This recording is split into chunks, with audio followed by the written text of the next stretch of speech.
Well, it's fall in New England once again. The leaves are just starting to turn, and it's time to start planning our trip down south for the winter. Now, we learned a lot from our trip in 2022 down south, and it was quite an adventurous trip. Well, we're out of the driveway, on our way. I'm Steve. I'm Nancy, and together with Mars the Blind Sheltie and Phoebe, the warrior princess, we are living our dream.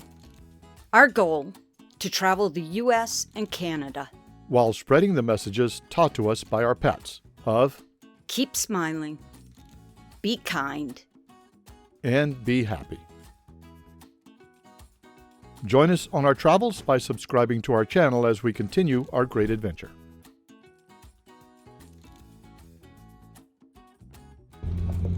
It's a beautiful day here in New England. The blue sky, the white snow. I don't think it'll be a white Christmas though. Well, it might be. There's a storm coming. That's actually why we needed to leave today.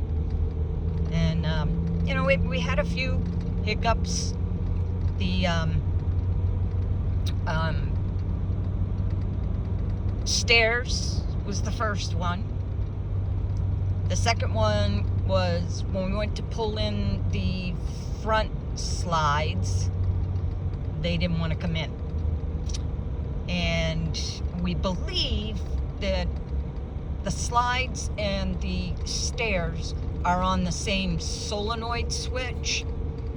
And we apparently have a problem with the solenoid switch because I put on a brand new step motor this morning and nothing. It was dead.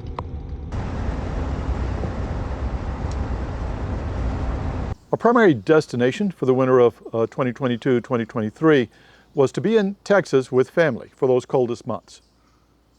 But we had a couple of stops that we wanted to make along the way. First was Williamsburg, and then was Red Bay, Alabama for a little bit of work on our Tiffin. We ended up staying in New England through Thanksgiving last year. So it was starting to get cold, even into freezing temperatures some nights. And we wanted to get south as quickly as possible. So our first stop was at an overnight Mohegan Sun Casino. We parked in the parking lot where they allow RVs to park. Now, it wasn't freezing, and that was good, and our solar package that we installed was able to keep us running, especially our refrigerator, overnight. So we got on the road the next day and made it all the way to Williamsburg. Now, normally we don't travel that much. It's like over 300, almost 400 miles in a couple of days. But we needed to get south below the Mason-Dixon line because of those freezing temperatures.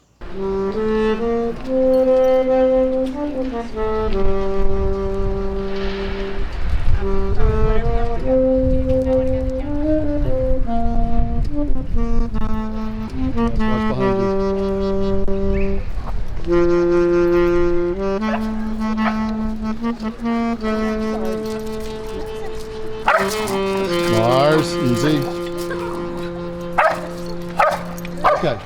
Now, Williamsburg is special for Nancy and me because it's where we spent our honeymoon. But we also have family there, so we stayed there for a week. Now, you can go see the series on our visit to Williamsburg in some of our older videos. And we're probably going to go there again this year.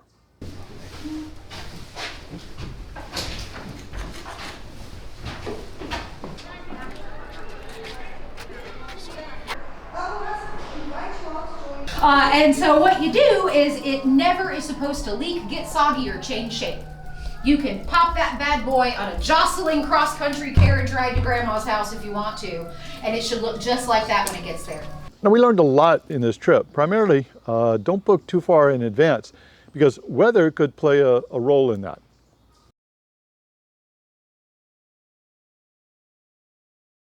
Now, going from Williamsburg to Red Bay, we knew we were going to not want to travel too much, 3-4 hour days, and we were going to stop in North Carolina.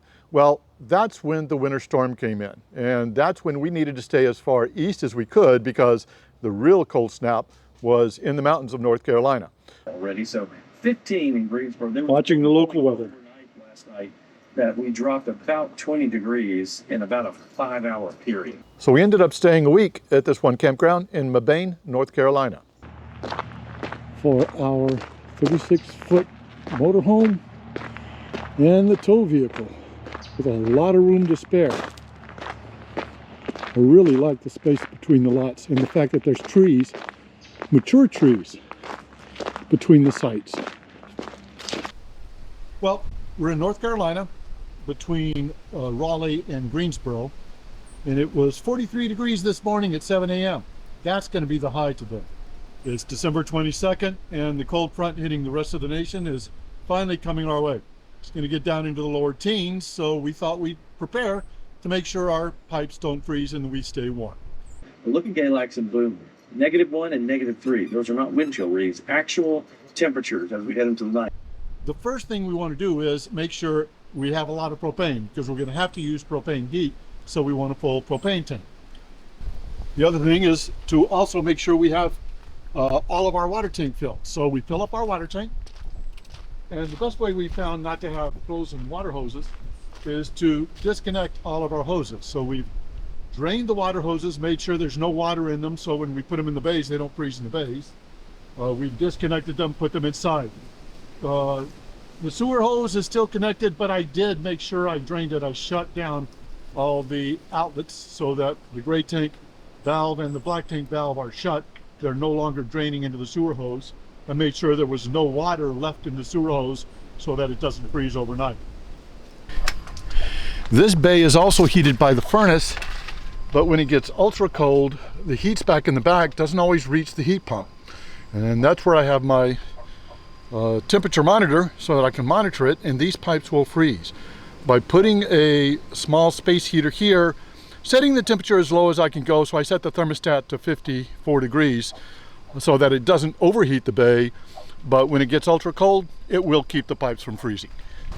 Along with draining all of our hoses, I made sure to drain the water filter and put it in the utility bay to keep that from freezing. That froze on us one time, and it's not easy to get that unfrozen. One other thing I do as well, in our electric bay, there is a little switch. This on-off switch turns on the heater for the batteries. Lithium batteries do not take a charge when they get below freezing. And there is a built-in heater on our lithium batteries, but I have to turn that on manually currently. We also found last winter, staying the winter in New Hampshire, that this water line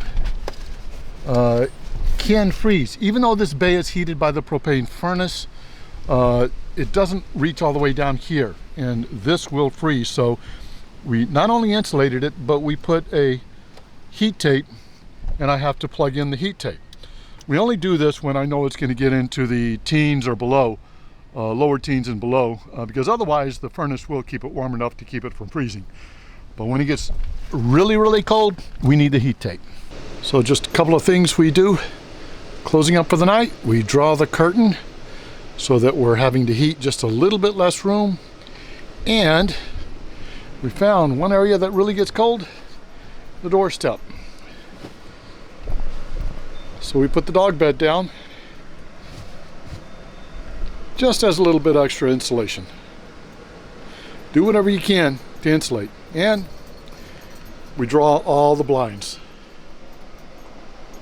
We also have a space heater to help us as long as we have electricity. And the heating blanket is great. We'll turn the thermostats down to about 62, 64 at night and turn on the heating blankets.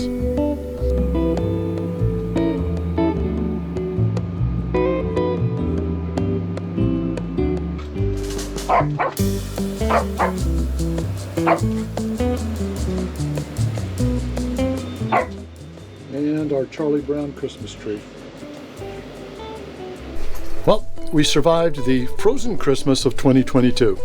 The small space heater in the utility bay, the heat tape in the freshwater bay on that feed from there, the electrical space heater in the living room, and using our propane furnace kept us through several days of really single digits at night, staying below freezing during the day. So lessons learned from our winter in New England for sure. What? Play with Phoebe. Phoebe, will you play with Mars? Do you want to play, bud? Huh? You want to play?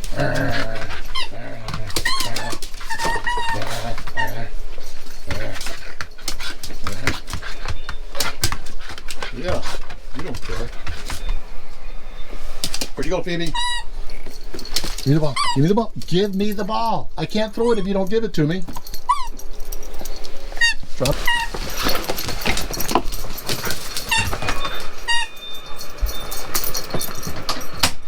One of the things I was really wanting to track was our propane levels. Because we are off-grid, there is no propane here at the campsite, so we're gonna have to drive somewhere if we needed to fill our propane tank. I don't have the external propane tank to be able to hook up, but we lasted well. We started off with about 20 gallons of propane. We now have about 9 gallons of propane, so we made it through 3 really cold nights on just about 10 gallons of propane. That's pretty good.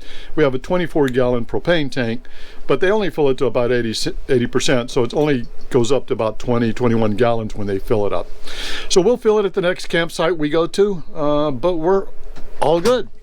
And on days like this, where the temperature gets up above 35, close to 40, we can use the electric heat on our thermostat, which really means the heat pump, instead of burning through propane.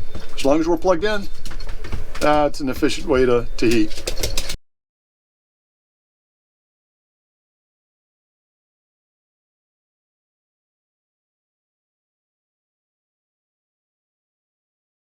And once that cold snap came through, we ended up making it to Asheville. And Asheville, we found, was one of those spots we'd like to stay a little bit longer. So next year, we might stay there a little bit longer.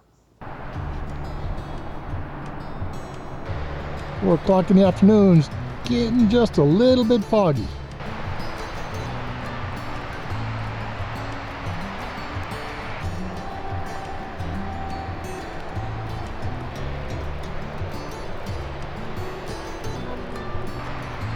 I guess the geese don't mind this weather.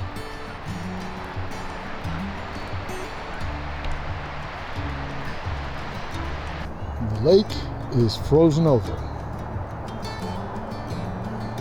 It's been cold up here in the mountains of North Carolina.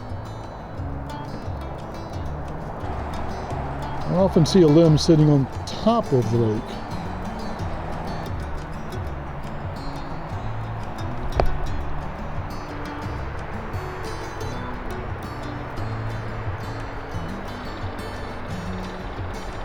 This deer will not leave us alone.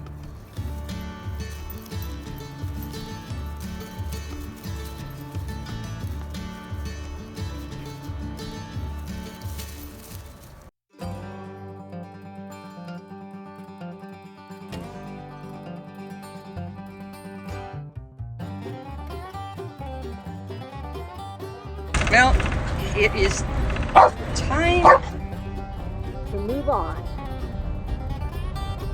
Phoebe? Hey, Phoebe, are you ready to travel? We are leaving Asheville, North Carolina, and we're headed to Monterey, Tennessee. Monterey, Tennessee. For one night. Just one night there.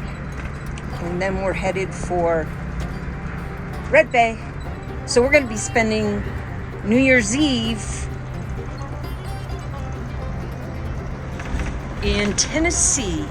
While going from Asheville to Red Bay, we made a one-night stop in Monterey, Tennessee at a little campground called Spacious Skies Campground.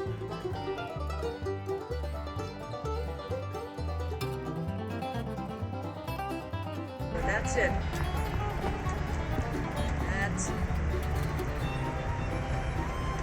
Buggies.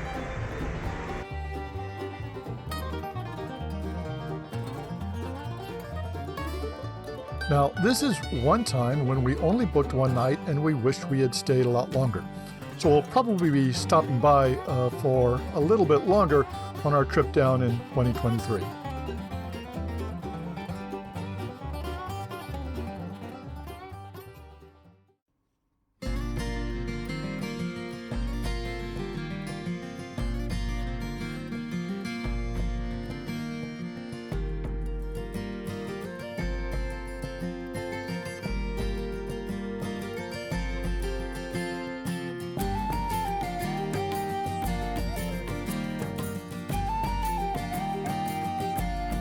And we finally made it to Red Bay, Alabama, where we had a lot of the work done. And we'll go over a lot of the work that we had done on the rig in our next video.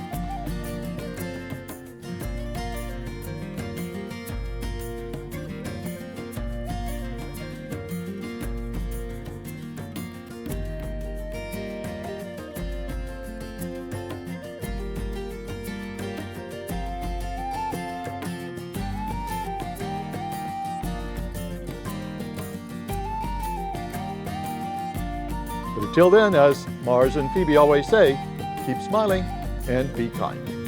Safe travels, everyone.